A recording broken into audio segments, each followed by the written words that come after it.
Assalamualaikum warahmatullahi wabarakatuh. Hai semuanya. Perkenalkan, nama saya Hatika Risti, NIM 200141832. Saya seorang mahasiswi dari Universitas Muhammadiyah Bangka Belitung. Saat ini saya sudah semester 3. Dan video ini saya buat untuk memenuhi tugas ulangan akhir semester mata kuliah, materi dan pembelajaran IPA dengan dosen pengapu Ibu Erika Fitri Wardani MPD. Tugas kali ini mengenai pembahasan rencana pelaksanaan pembelajaran atau RPP di SD. Yang pertama, saya akan membahas RPP SD kelas 4 dan kedua adalah RPP kelas 5. Untuk lebih lanjut, mari kita langsung ke pembahasannya.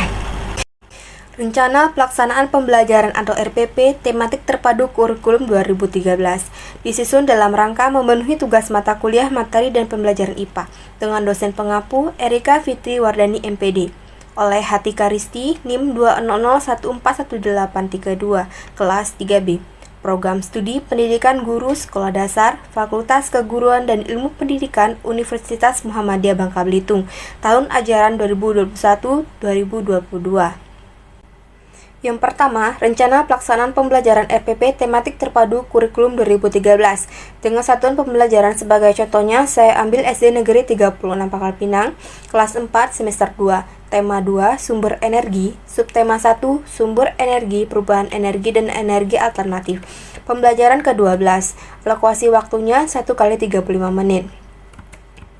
Di sini kalian bisa lihat, di sini ada kompetensi inti, ada 4 kompetensi inti. Kemudian di sini ada kompetensi dasar. Ada 2 kompetensi dasar. Yang pertama ada 3.5, mengidentifikasi berbagai sumber energi, perubahan bentuk energi dan sumber energi alternatif, angin, air, matahari, panas bumi, dan bahan bakar organik dan nuklir dalam kehidupan sehari-hari.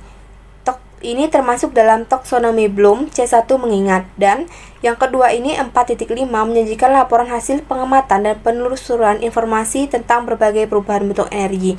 Ini termasuk dalam P3 presisi. Di sini juga ada indikator. Indikatornya sesuai dengan materi pembelajaran yang kita ambil.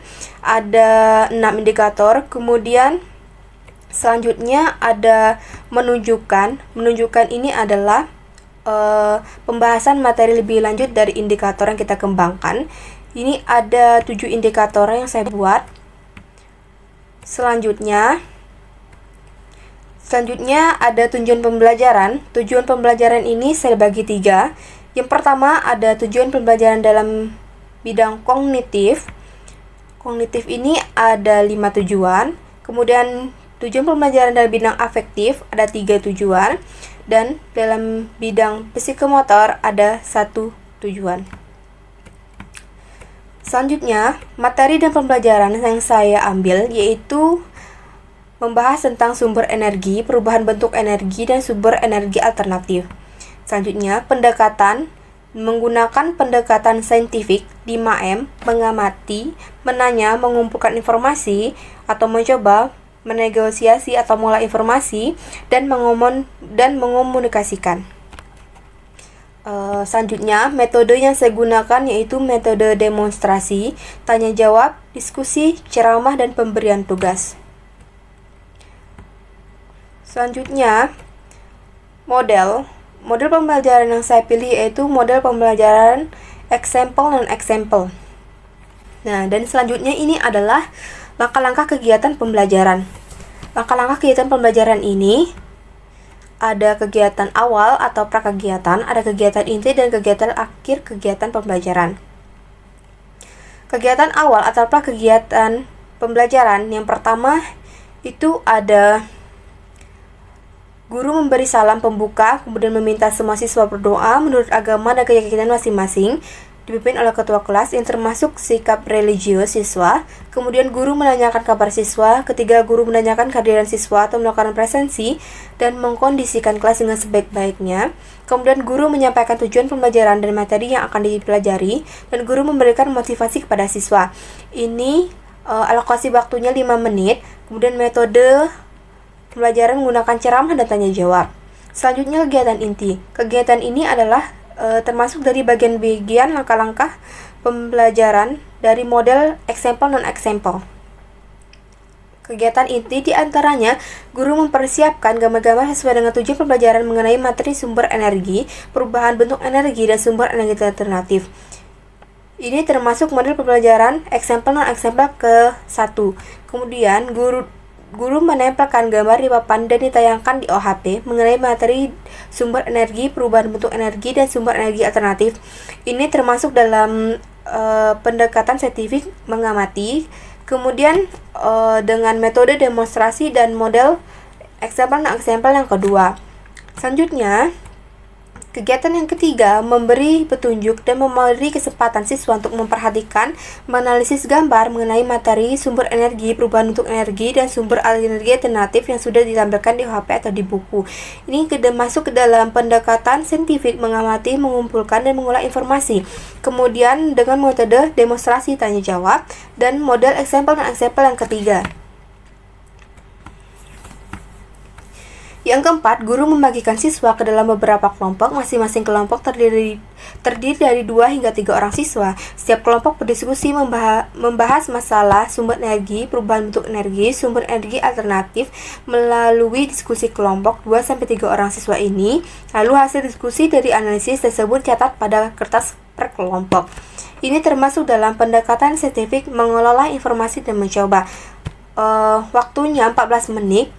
Termasuk ke dalam metode ceramah, diskusi, pemberian tugas kelompok. Kemudian termasuk ke dalam model pembelajaran example dan example yang keempat. Kemudian yang kelima, tiap kelompok diberi kesempatan membaca hasil diskusinya dan siswa lainnya dapat mengajukan pertanyaan atau komentar. Ini termasuk dalam pendekatan saintifik mengomunikasikan dan menanya. Waktunya ada 2 menit. Kemudian metodenya ada tanya jawab dan termasuk dalam model example non-example yang kelima. Yang keenam, mulai dari komentar hasil diskusi tadi, guru mulai menjelaskan materi sesuai dengan tujuan yang ingin disampaikan dengan materi yang ingin dibahasnya tadi. Ini termasuk dalam pendekatan saintifik menanya, mengumpulkan informasi, dan mengamati. Durasinya kurang lebih 1 menit, termasuk dalam metode tanya jawab dan ceramah, menggunakan model example dan example yang keenam. Selanjutnya kegiatan penutup pembelajaran ini ada yang pertama kesimpulan, yaitu guru bersama-sama dengan siswa menyimpulkan hasil pembelajaran pada hari ini. Ini termasuk dalam metode ceramah dan model example dan example yang ketujuh, termasuk ke dalam kegiatan penutup. Selanjutnya, yang kedua, ada guru melaksanakan penilaian dan refleksi dengan mengajukan pertanyaan atau tanggapan peserta didik dari kegiatan yang telah dilaksanakan sebagai bahan masukan untuk perbaikan langkah selanjutnya. Kemudian siswa dibagi soal evaluasi individu dan mengerjakan, lalu dikumpulkan. Keempat, guru mengingat siswa untuk mempersiapkan materi pembelajaran pertemuan selanjutnya. Kelima, guru menutup kegiatan dengan meminta ketua kelas untuk memimpin doa termasuk kegiatan religius. Dan terakhir, guru mengucapkan salam penutup dan membubarkan siswa dengan tertib. Durasi kegiatan penutup ini yaitu kurang lebih 5 menit dengan metode ceramah, tanya jawab, pemberian tugas individu. Selanjutnya, ini ada evaluasi. Evaluasi itu berisi lembar evaluasi individu. Bisa dilihat ini seperti soal-soal, ada 5 soal. Kemudian ada rubrik penilaian kognitif, ada rubrik penilaian afektif, dan ada rubrik penilaian psikomotor. Dan di sini juga saya lampirkan gambar materi tentang sumber energi sebagai bahan ajar guru. Baik, saya lanjutkan. Yang kedua, ini rencana pelaksanaan pembelajaran RPP tematik terpadu kurikulum 2013, satuan pembelajaran. Sebagai contohnya, sama dengan SD Negeri 36 Pangkal Pinang, kelas 5 semester 1. Tema 2, Sistem Pernapasan Hewan dan Manusia. Subtema 1, Organ pernapasan dan fungsinya pada hewan dan manusia. Pembelajaran ke-1, alokasi waktu 1x35 menit. Yang pertama, di sini juga ada kompetensi inti. Kompetensi intinya ada 4. Selanjutnya ada kompetensi inti. ada 4 kompetensi inti, kemudian ada kompetensi dasar, ada 2 kompetensi dasar yaitu 3.2 menjelaskan organ pernapasan dan fungsinya pada hewan dan manusia, serta cara memelihara kesehatan organ pernapasan manusia, termasuk dalam taksonomi Bloom C1 mengingat. Kemudian 4.2 membuat model sederhana organ pernapasan manusia, termasuk dalam taksonomi Bloom P2 manipulasi. Selanjutnya indikator. Indikator di sini saya ada 6 indikator sesuai dengan materi. Kemudian ada juga menunjukkan merupakan pengembangan dari indikator yang saya kembangkan tadi. Ada 7. Kemudian ada tujuan pembelajaran. Tujuan pembelajaran juga di sini saya bagi 3. Ada tujuan pembelajaran kognitif, afektif, dan psikomotor. Kemudian materi dari pembelajaran yang saya ambil yaitu membahas materi tentang organ pernapasan pada manusia dan hewan. Selanjutnya, pendekatan dalam RPP ini saya menggunakan pendekatan saintifik 5M, mengamati, menanya, mengumpulkan informasi atau mencoba, mengasosiasi atau mengolah informasi dan mengomunikasikan. Lalu Metode pembelajaran saya menggunakan metode ceramah, tanya jawab, diskusi, eksperimen, dan pemberian tugas. Selanjutnya, model pembelajaran saya menggunakan model pembelajaran To Stay to Stray atau TSTS. Selanjutnya, langkah-langkah kegiatan pembelajaran. Langkah-langkah ini terdiri 3 bagian. Yang pertama kegiatan awal atau prakegiatan, kegiatan inti, dan kegiatan akhir. Kegiatan awal atau pembelajaran ini yang pertama, guru memberikan salam pembuka, lalu meminta semua siswa berdoa, dipimpin oleh ketua kelas, termasuk dalam sifat religius. Kemudian kedua, guru menanyakan kabar siswa.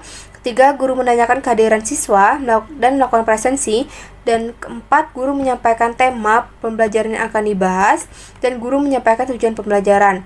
Kegiatan awal ini dengan alokasi waktu 5 menit dengan metode ceramah. Selanjutnya, kegiatan inti. Kegiatan inti ini diambil dari langkah-langkah pembelajaran To Stay to Try atau TSTS.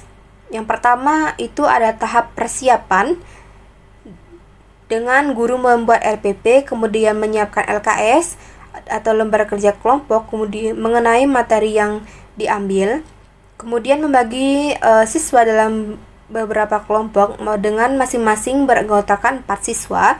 Dan setiap anggota kelompok harus heterogen dalam hal jenis kelamin dan prestasi belajar. Alokasi waktunya 3 menit, menggunakan metode ceramah, diskusi. Model pembelajaran TSTS ke-1.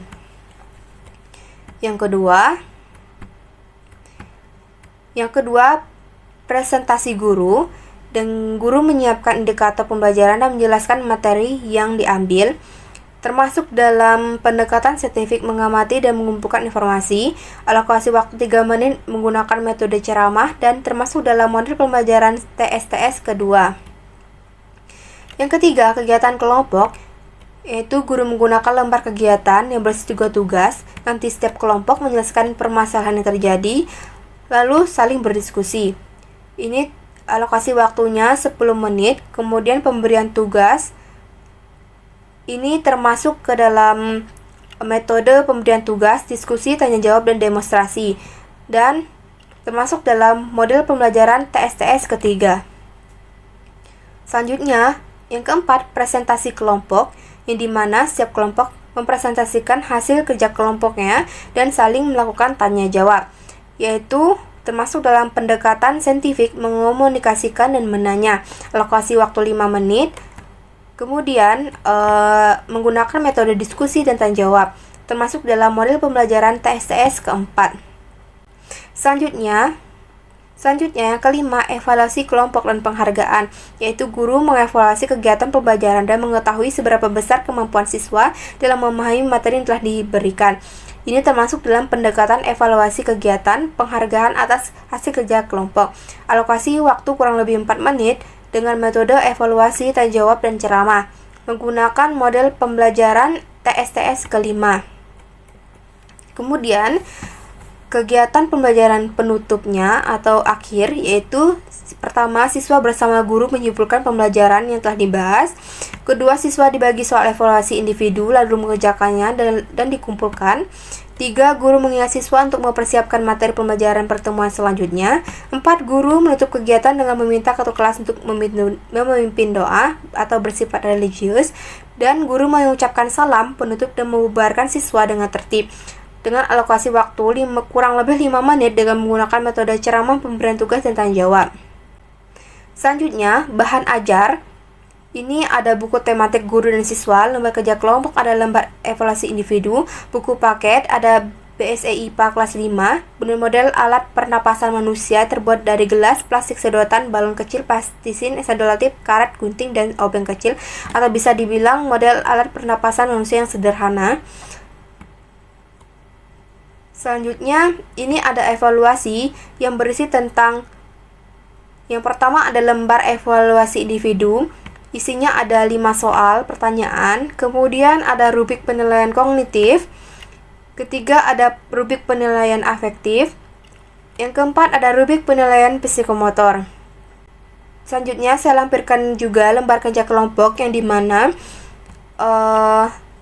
kerja kelompok ini setiap kelompok mengerjakan tugas membuat model sederhana dari alat pernapasan manusia menggunakan bahan-bahan sederhana seperti gelas plastik, sedotan plastik, balon ukuran kecil, plastisin, selotip, karet, gunting, dan obeng kecil. Kemudian saya juga lampirkan bahan ajar atau materi mengenai organ pernapasan manusia dan hewan. Dapat dilihat di layar. Ini materi-materinya. Baik, itu saja penyampaian dari saya mengenai rencana pelaksanaan pembelajaran atau RPP di SD. Jika ada kesalahan dalam perkataan, saya mohon maaf. Semoga apa yang saya sampaikan bisa bermanfaat untuk kita semua. Terima kasih, saya tutup. Wabillahi taufiq wal hidayah. Wassalamualaikum warahmatullahi wabarakatuh. Bye.